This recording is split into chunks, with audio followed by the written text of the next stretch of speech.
Olá, seja bem-vindo, bem-vinda. Hoje vou fazer uma breve introdução da ISO 9001, ou, para alguns, ISO 9000.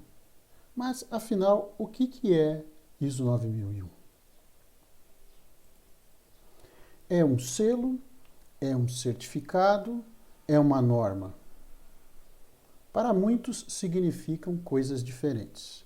Vamos tentar, então, hoje, nesta breve apresentação, esclarecer para vocês o que é a ISO 9001 na sua última versão, dos dois pontinhos 2015.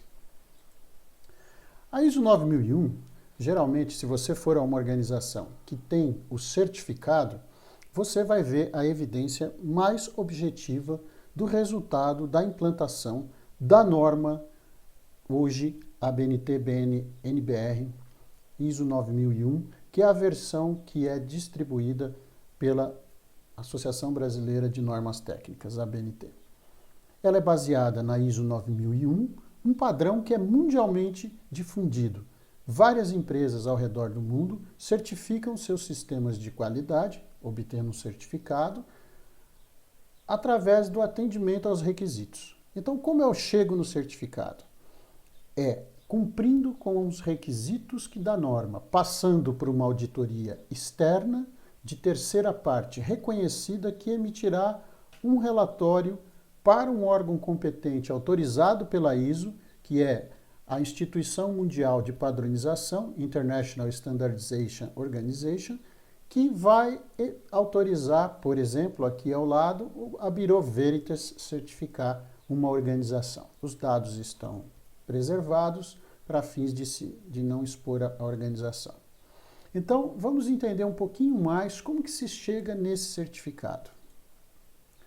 Esse certificado, ele tem uma validade, como vocês podem ver, ele tem um escopo, né, do que ele trata, neste caso, projeto, desenvolvimento, fabricação e afiação de ferramentas de corte. Então, se uma empresa tem outro negócio, este negócio não está incluso. Então, definição do escopo é a parte importantíssima. Quando você recebe um certificado do seu fornecedor, observe o escopo, observe a norma, né?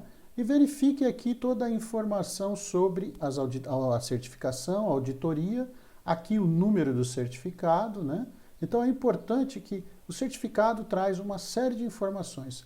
Mas o certificado é resultado da implantação. E antes de a gente ver a implantação, a gente precisa entender a norma.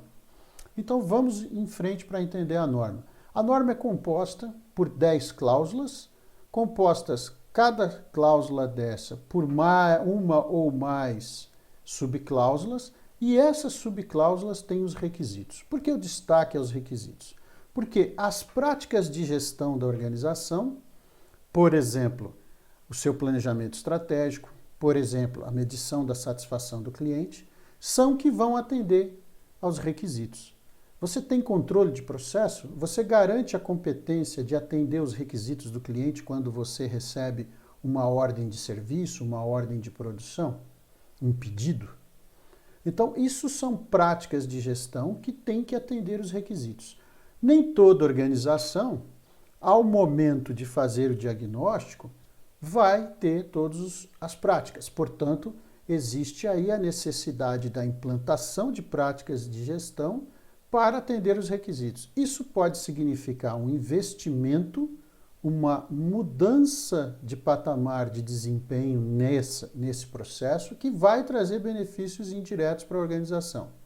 Muitas das vezes o certificado é exigido por os clientes. Por exemplo, para você fornecer para uma montadora de automóveis ou mesmo de linha branca, muitas vezes você precisa ter o certificado ISO 9001, que o seu sistema de gestão da qualidade garante um nível mínimo de qualidade para o fornecimento para esses clientes. Já os clientes finais, pessoas físicas, dificilmente tomam suas decisões de consumo a partir da existência do certificado, mas consumidores mais informados, mais exigentes, podem sim fazer diferenciação entre opções a partir de conhecer que a empresa tem o seu sistema de gestão da qualidade aderente ao padrão ISO 9000 e reconhecido com o certificado. Portanto, é importantíssimo a gente observar a potencialidade que existe em certificar para ajudar a estratégia competitiva da organização e fortalecer a competitividade da organização. Então vamos dar mais uma mergulhada aqui e entender um pouco a ISO 9000. Antes, uma paradinha para olhar o histórico. A ISO 9000 hoje, na sua versão 2015, é fruto da 4ª revisão. Mas a ideia de um sistema de gestão da qualidade, que é um guia que vai levar, através de informação documentadas, as responsabilidades da qualidade, os diferentes processos, nos diferentes momentos, de pontos de contato com o cliente, ou desenvolvimento do produto, aquisição de materiais, não é uma ideia nova. Essa ideia foi proposta nos anos 50 por Armand V. Feigenbaum. O Feigenbaum, ele é reconhecido como um dos grandes autores da área de qualidade, e ele propôs que o sistema de garantia à época da qualidade teria que ser um sistema estruturado de tal forma, documentado, para que se pudesse as pessoas terem um guia para executar. E ao executar também registrar os resultados dessa conformidade, ou seja, de atender aos requisitos. Essa ideia foi a semente para germinar normatizações, normas que propõem sistemas normatizados de gestão da qualidade. O que mais ganhou evidência foi o BRIT Standard, a 5750, que foi lançado em 1979, que serviu de base para que a ISO, através do seu comitê técnico, propusesse a primeira versão da ISO 9000 em 1987. E ficou acertado que a norma passaria a ter revisões periódicas para atualização. E isso permitiu, esse mecanismo permitiu com que a ISO 9001 fosse incorporando as práticas de gestão, os requisitos, e fosse saindo de uma versão inicial de garantia da qualidade para a gestão da qualidade. Em 1994 ainda tínhamos 3 normas certificáveis, 9001, 9002 e 9003, que reduzia a quantidade de 9001 para 9003 de requisitos certificáveis. A partir da versão de 2000 se decidiu uma mudança drástica, eliminando essas 3 normas, passamos a ter só uma certificada, e foi se incorporando elementos de gestão da qualidade total. Eu passo a mostrar para vocês o que tem na última norma vigente atualmente. Todas as normas desde 2000 são fundamentadas em princípios. Esses princípios geralmente estão nos modelos de gestão da qualidade total. São princípios que guiam a estruturação e implantação da gestão na organização. Os princípios da ISO 9000 são foco no cliente. Afinal, o sistema de gestão da qualidade precisa, partindo dos requisitos do cliente, atender às expectativas e necessidades dos clientes para a sua satisfação. Para isso é preciso uma liderança clara dentro da organização para organizar diversas atividades e prover recursos. Uma dessas atividades da liderança é o engajamento das pessoas. Afinal, a qualidade não é responsabilidade de um departamento, do coordenador do sistema de gestão da qualidade, tampouco das auditorias internas, dos auditores. A responsabilidade da gestão da qualidade está na liderança, que deve passar isso engajando todas as pessoas que participam dos processos que têm algum efeito direto ou indireto na satisfação dos clientes. Para isso, para a gente identificar que pessoas engajar, nós precisamos ter noção clara da abordagem de processos, que processos a empresa tem, que processos a empresa utiliza para atender, para identificar e atender os requisitos dos clientes. Sempre precisamos melhorar. A melhoria contínua é uma filosofia dentro da gestão da qualidade. E esta melhoria, tanto quanto o controle e o planejamento e a avaliação de riscos e oportunidades, deve ser feita sempre com uma tomada de decisão baseada em evidência. Fatos e dados, como diziam Deming e Ishikawa, outros grandes autores da área da qualidade. Importante que não seja palpites, que sejam fatos. Isso requer uma medição de desempenho, isso requer uma coleta de dados relevantes dos processos, da satisfação dos clientes, das evidências na forma dos registros da informação documentada que eu falo daqui a pouco. E há que se haver uma gestão do relacionamento. Importantíssimo integrar a qualidade com outras normas, como por exemplo a 14.001, gestão ambiental, e também o relacionamento da organização com as suas partes interessadas. Importantíssimo que se amplie o escopo, além do stakeholder, parte interessada, cliente. E a organização deve determinar isso para incorporar no seu sistema de gestão da qualidade. Uma das coisas que já vem sendo importante desde a versão 2000 da norma, e que vem ganhando importância, eu acabei de falar nos princípios, é a abordagem de processo. É entender a organização como um fluxo de transformação. Seja a organização prestadora de serviços, seja a organização fabricante de bens. É importante você entender os fluxos que transformam materiais, informação e até, na prestação de serviço, pessoas. Como assim, Roberto? Ora, se você vai fazer um corte de cabelo, você está consumindo um serviço e você vai sair de lá transformado ou transformada. Portanto, na prestação de serviços em que há participação do cliente, muitas das vezes ele sai uma transformação bem clara, física, mas também pode sair, como por exemplo no comércio eletrônico, não tinha o produto e adquiriu o produto. Houve uma transformação, você passou a ter, antes do recebimento, mas já tem a posse de um bem. Então é importante que nós mapeemos todos os processos da organização, nessa perspectiva de fluxo, que é o CIPOC.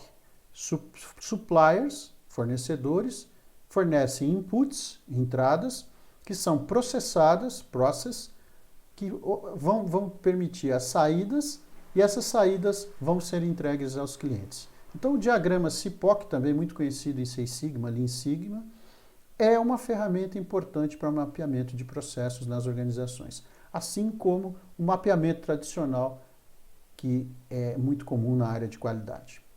Dando um passo a mais, procurando entender os requisitos da norma como um grande ciclo PDCA. Também desde a versão 2000, a ISO 9001 incorporou o ciclo PDCA. Aqui traduzido como planejar, fazer, verificar e atuar.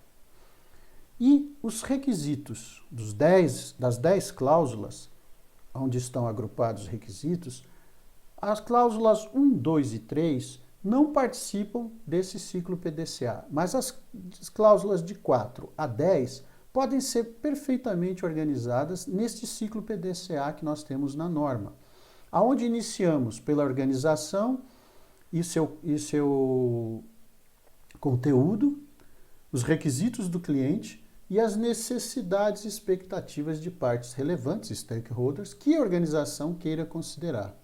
Isso é entrada do sistema de gestão da qualidade, que vai então utilizar essa informação no planejamento, que é a cláusula 6, aí entre parênteses vocês têm os números da cláusula.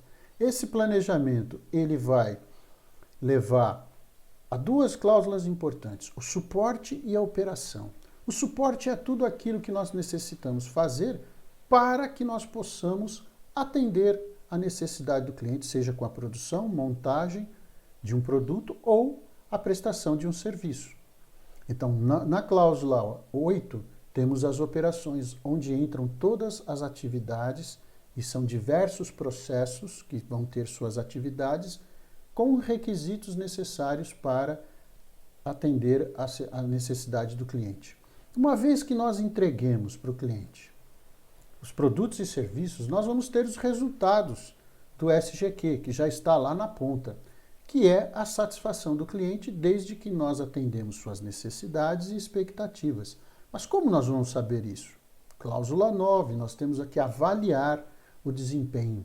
E esse desempenho não é só externo à satisfação do cliente, precisa ser em todos os processos. Se nós voltarmos lá no CIPOC, avaliar o fornecedor, sua entrada, os processos, a saída, produto, serviço e a satisfação do cliente, que é o impacto que causa o serviço e o produto que nós vendemos, oferecemos aos clientes.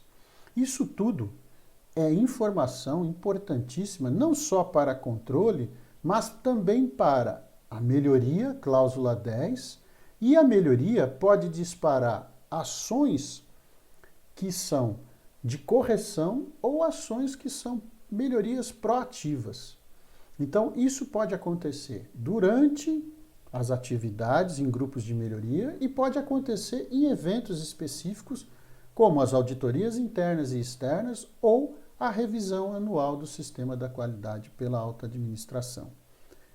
Então é importante vocês observarem que aí a gente fecha o ciclo PDCA, retornando ao planejamento, estabelecendo, verificando se os objetivos foram atingidos, estabelecendo novos planos de ação e atualizando os objetivos de acordo com a política estabelecida e com a estratégia. Então é importante que, para que todo esse PDCA aconteça, a liderança esteja no centro e esteja engajando as pessoas. Cláusula 5. Então percebam que o ciclo PDCA, ele arranja os requisitos de uma forma de um método, que o ciclo PDCA é um método de gestão. Isso tudo é o envolto do sistema de gestão da qualidade.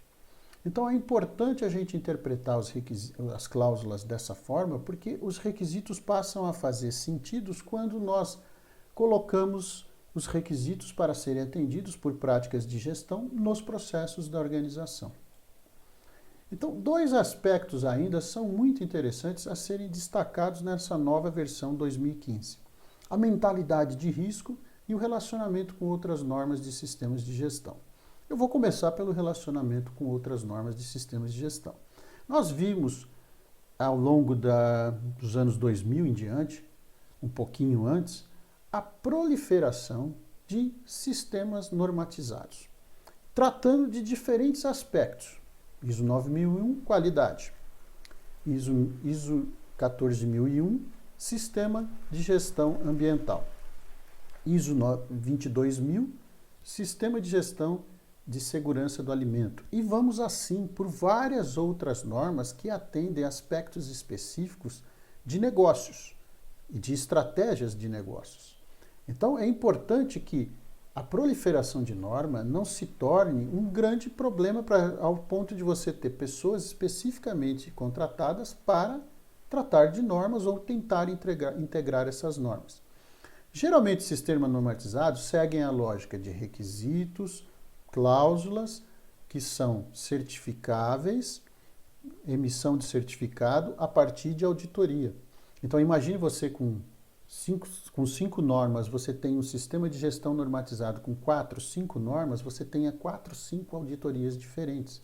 Então, a integração e a estrutura semelhante, política, objetivo, ciclo PDCA, melhoria, controle, informação documentada, que é normativa e comprobatória, registro, toda essa estrutura sendo idêntica, você consegue, de maneira eficaz e eficiente, reduzindo seus custos, ter um sistema de gestão normatizado com base em mais de uma norma. E a ISO 9000 precisava se adequar a isso. Então, essa foi uma modificação, mudança principalmente, não tanto na estrutura, que já vinha desde 2000, mas muito mais na terminologia. Mostro já para vocês. E a mentalidade de risco, que já existia anteriormente na versão 2008, mas que ficou explícita nessa versão. Nesta versão, a mentalidade de risco é uma avaliação necessária no planejamento, não só na cláusula 6, mas também em outras, que ela é citada. Qual é a ideia da mentalidade de risco? Que nós avaliemos as oportunidades e os desafios que o risco nos traz. Por exemplo, a análise SWOT. A análise SWOT verifica nossas fraquezas, verifica nossas fortalezas, nossos desafios e nossas oportunidades. A mentalidade de risco é um pouco isso. Existem normas específicas para a gestão de riscos em que a gente geralmente avalia um risco na sua gravidade, na sua probabilidade de ocorrência, e isso nós conseguimos mitigar ou eliminar riscos. E nós podemos transformar riscos em oportunidades através da melhoria. Aqui nós temos os requisitos de um Sistema de Gestão da Qualidade padrão ISO 9001. Esses requisitos são aqueles que são os que contam para obter o certificado. São eles que devem ser atendidos. E os requisitos, na verdade, eles estariam abaixo de cada subcláusula. O que nós temos aqui são as cláusulas 4 a 10, contexto da organização, a liderança, o planejamento, o apoio, a operação, a avaliação de desempenho e melhoria. São esses que nós vimos organizados no ciclo PDCA há pouco. Essas cláusulas têm subcláusulas, que geralmente são representadas pelo número da cláusula e a ordem sequencial, como, por exemplo, a 4.1, a 4.2, a 4.3, a 4.4. Todas essas cláusulas tratam do contexto da organização em que você vai definir aí o escopo, vai definir a política, vai entender. Para fazer isso, você precisa entender as necessidades e expectativas. Eu não vou detalhar aqui, que será um outro vídeo que eu vou fazer para vocês explicando cada uma das cláusulas, subcláusulas e requisitos. Mas é importante aqui a gente ver que essas são as cláusulas que vão estar estabelecendo requisitos e esses requisitos são atendidos por prática de gestão. E essas práticas de gestão estão nos processos da organização. Pode estar numa atividade específica, pode estar num processo, por exemplo, atividade específica, medir a satisfação do cliente, auditoria interna. Pode estar num processo, fornecimento, compras, suprimentos, como queira chamar, desenvolvimento de produto, né? Então, isso vai depender do tipo de requisito e da cláusula a qual ele está associado. Há cláusulas que são mais intangíveis, como intangíveis, como liderança, e há cláusulas totalmente tangíveis que têm entrada, processamento e saída bem clara, como planejamento, como apoio, como operação, como avaliação de desempenho e melhoria. Então, é importante vocês observarem que isso causa na organização, quando você implanta um sistema, mudanças. Então, um aspecto muito importante da ISO 9001, quando você parte para o entendimento dos requisitos, o diagnóstico, o planejamento para a implantação, que são as mudanças que vão ser necessárias, que vão ocorrer. E as ferramentas, os métodos e as técnicas e as práticas de gestão que têm esses métodos e técnicas que precisam ser implantados. Às vezes, o grau de maturidade da gestão da organização é baixo, portanto, é preciso ver se ela se adequa e consegue fazer isso sem uma grande ruptura, uma mudança que pode desestabilizar a sua operação. Via de regra, os requisitos eles foram estabelecidos independente se a empresa é pequena, grande ou média, se ela é privada, se ela é não lucrativa, se ela é pública. Então, nós vamos encontrar tribunais de justiça certificados ISO 9001, nós vamos encontrar repartições de governos, né, estaduais e municipais também certificados, empresas não governamentais, lucrativas, de diversos tamanhos, com modelos de negócios de comercialização de bens, prestação de serviços ou servitização. Então, a norma ela é feita de uma maneira genérica e esses requisitos, essas cláusulas, essas subcláusulas trazem o quê? Esta norma jamais prescreve como, diferentemente da ISO TS 16949, específica do setor automobilístico, quando para determinado requisito ela exige determinada técnica. Por exemplo, para avaliação de risco, Failure Mode and Effect Analysis, FMEA. Então, só para vocês terem uma ideia, o objetivo da ISO não é prescrever, e sim determinar o que através das suas cláusulas, subcláusulas e requisitos. Aqui, nós avançamos um pouquinho mais para a implantação. Então, como que é, Roberto, a implantação de um sistema de gestão da qualidade padrão ISO 9001? Naturalmente que, sendo os requisitos genéricos e determinados apenas o que a empresa deve fazer para a gestão da qualidade, a trajetória ela varia um pouco. Portanto, esses passos propostos por Carpinetti e Gerolamo, 2019, um livro muito interessante sobre sistema de gestão da qualidade ISO 9000, propõe etapas genéricas. Essas etapas, de 0 a 4, elas trazem grandes passos que uma organização vai galgar para a certificação, portanto, obter o certificado ao final do processo. Inicialmente, é feito um diagnóstico pré-implantação. E essa etapa é muito importante para a gente ter uma noção qual é a distância entre atender os requisitos e o que a organização faz hoje. É uma grande fotografia do momento das práticas de gestão da organização perante os requisitos. Existem inúmeras ferramentas propostas para isso. O importante é se ter uma noção do tamanho do gap, da lacuna entre o que se faz hoje, o que vai se precisar fazer para atender aos requisitos, portanto, poder ter o certificado ISO 9001. A etapa seguinte é o levantamento das necessidades e planejamento do sistema. Aqui entra a parte de verificar o que vai ser necessário para a implantação. Portanto, o diagnóstico pré-implantação dá uma noção do tamanho da lacuna, do gap, e ali você vai então levantar agora as necessidades. Necessidades tem que pensar em pessoas, em processos, em sistemas, em práticas, tudo isso, o que nós vamos ter que implantar para que a gente possa projetar o sistema na etapa seguinte. E agora entramos já no como vai ser o sistema da qualidade. E vai definir o escopo, a política e o objetivo. É a primeira coisa. Para isso, é importante, em muitas organizações, formalizar a sua estratégia. Qual é o papel da qualidade na estratégia da organização? Vai ser de conformidade, baixar custos porque eu vendo commodity, ou vai ser de diferenciação, reforçar a dimensão da qualidade do produto como a qualidade da marca? Então é importante essa definição e o escopo. Lembre-se que no certificado vai o escopo. Quais são as atividades que entram e os produtos? Né? E depois, a partir desta, determinar a política. A partir da política, nós determinamos os objetivos.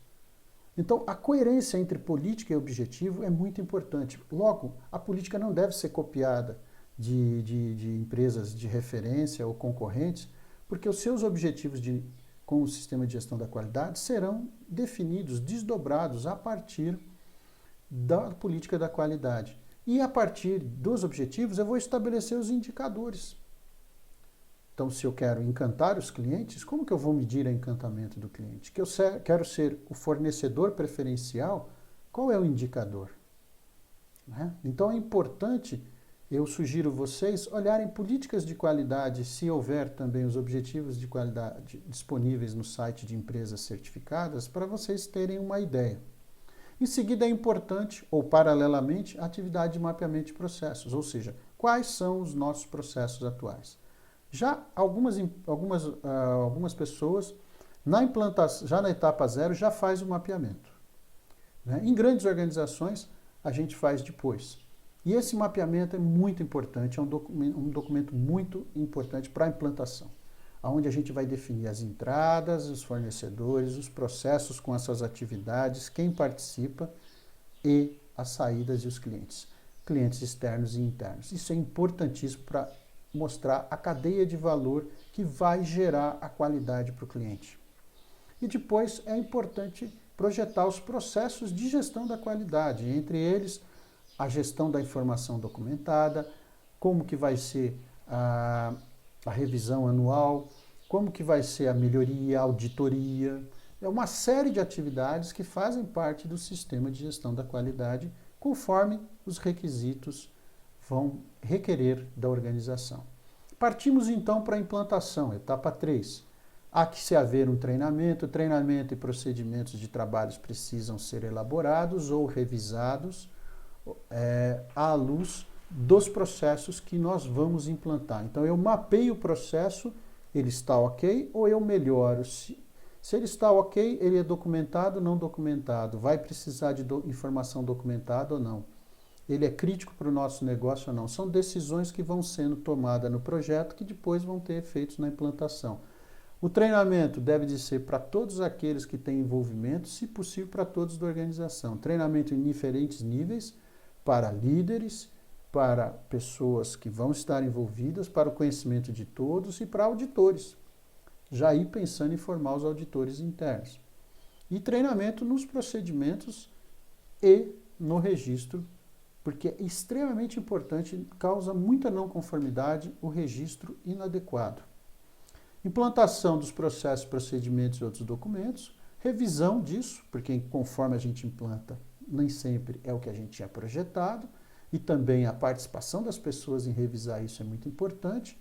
Os auditores, que eu já adiantei um pouquinho, a realização da auditoria interna, etapa importantíssima, que pode ter um suporte externo ou não de um consultor, mas que deve ser conduzida pelas pessoas, mesmo com a dificuldade de não ter sido nunca um auditor da qualidade. A partir disso, nós vamos ter um diagnóstico, uma avaliação que é totalmente diferente da etapa zero. A partir disso, a gente estabelece, então, planos de ação para diferentes não conformidades encontradas. Depois disso, nós implantamos e fazemos uma análise crítica, se estamos prontos ou não para a auditoria de certificação. Portanto, define-se o órgão certificador, isso é muito importante para quem exporta. Algumas empresas no exterior não reconhecem, não que não reconhecem, mas preferem que você tenha o certificado da certificadora que eles reconhecem. Então isso é muito importante você levantar, depende de quem você vai fornecer, isso vai ter custos diferentes. Adianto que isso vai ter custos diferentes e aí depende da capacidade da empresa e também depende dela estar sendo obrigada a ter o certificado pelo seu fornecedor para continuar fornecendo. Aí é feito o planejamento e a realização da auditoria externa.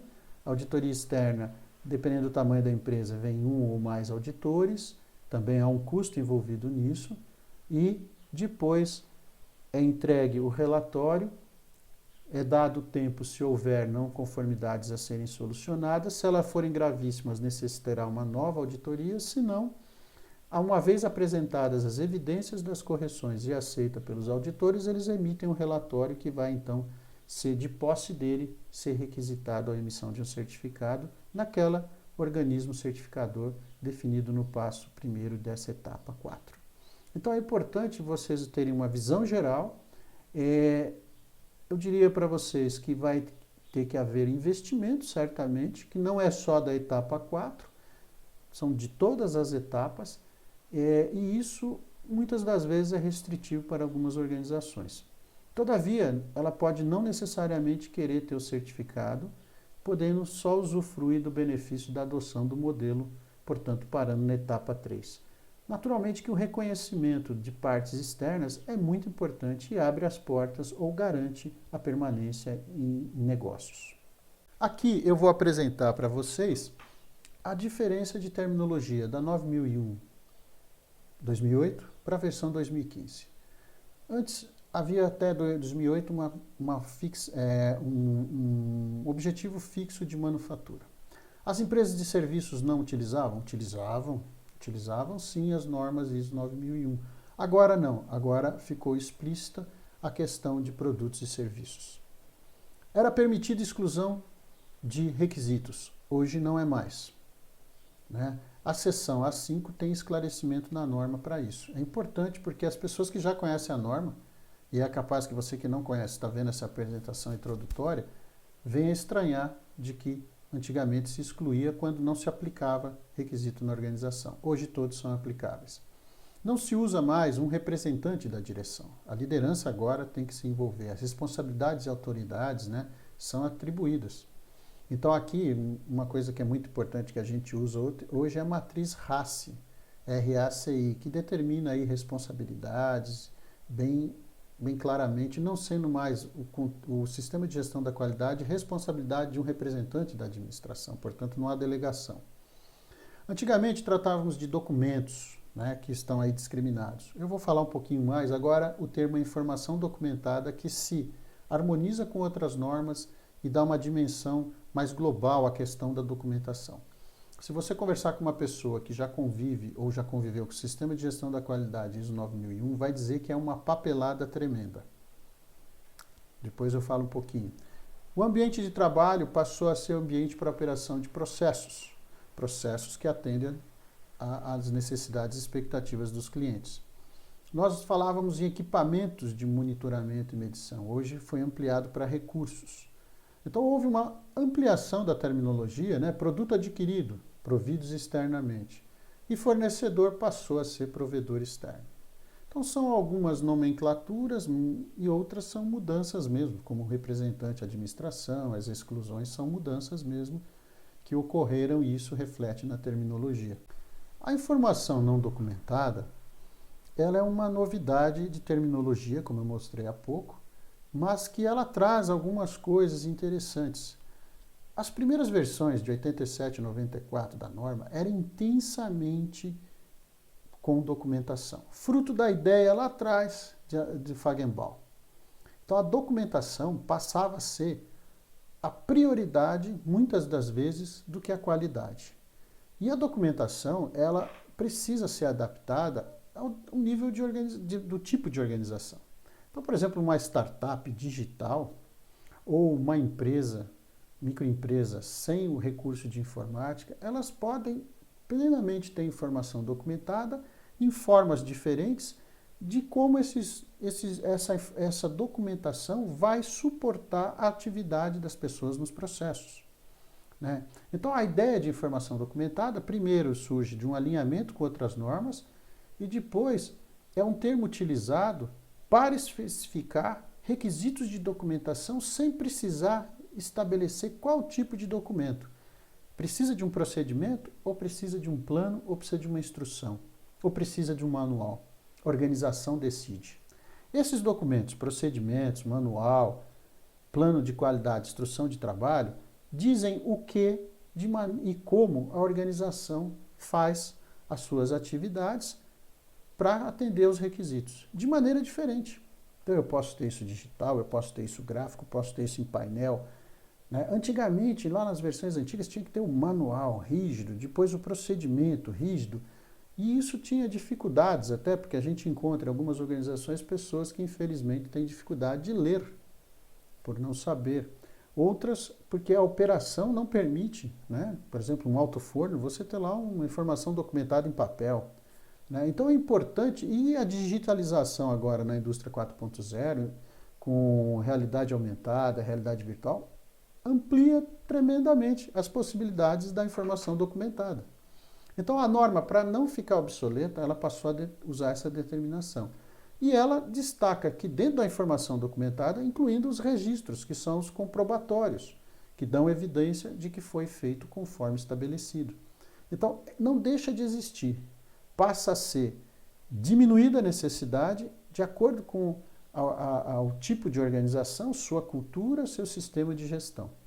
Então essa é uma mudança interessante e também ela traz um alinhamento com outras normas. Bem, pessoal, essa foi a apresentação introdutória, um pouco longa, sobre o Sistema de Gestão da Qualidade padrão ISO 9001. Espero que tenha sido útil. Nos vemos no próximo vídeo. Até logo!